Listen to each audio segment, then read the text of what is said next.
लोकतंत्र में नेता प्रतिपक्ष का पद सिर्फ एक कुर्सी नहीं, एक बहुत बड़ी जिम्मेदारी होती है। एक ऐसी जिम्मेदारी जिसे कभी अटल बिहारी वाजपेयी जी और सुषमा स्वराज जी जैसे दिग्गज नेताओं ने अपनी सौम्यता और तर्क शक्ति से सींचा था।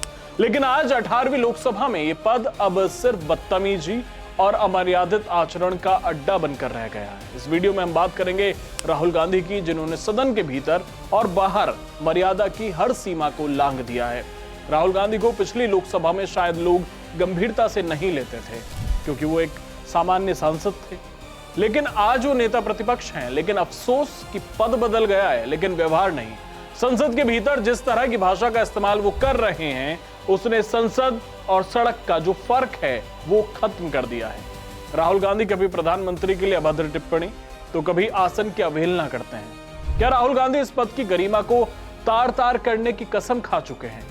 सदन में विपक्ष के नेता के पास अधिकार है कि वो सरकार की नीतियों की आलोचना करे, सत्ता पक्ष के हर कदम की समीक्षा करे, लेकिन संसद की एक मर्यादा होती है जिसमें रहकर ही नेता को अपनी बात रखनी चाहिए। वो आपकी रैली, वो आपकी पार्टी का मंच नहीं होता।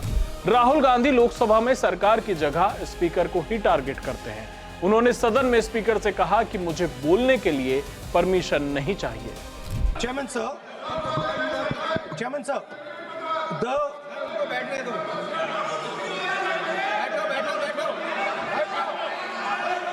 Speaker sir, I am.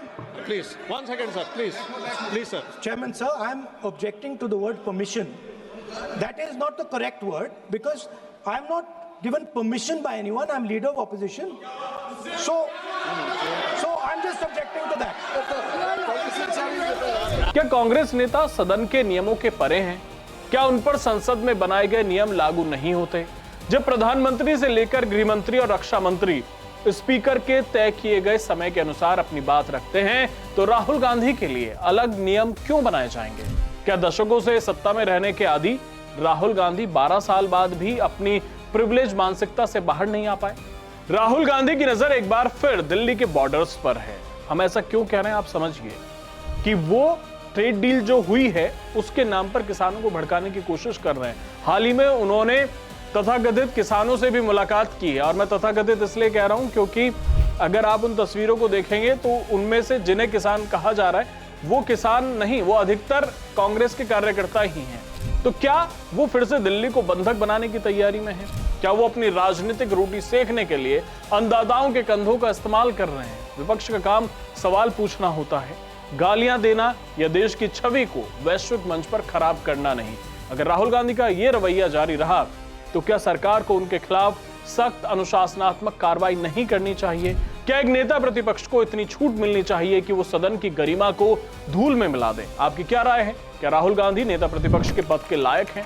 Comment box में हमें जरूर बताएं। डिटेल न्यूज इंडिया को जरूर सब्सक्राइब कर लीजिए। धन्यवाद।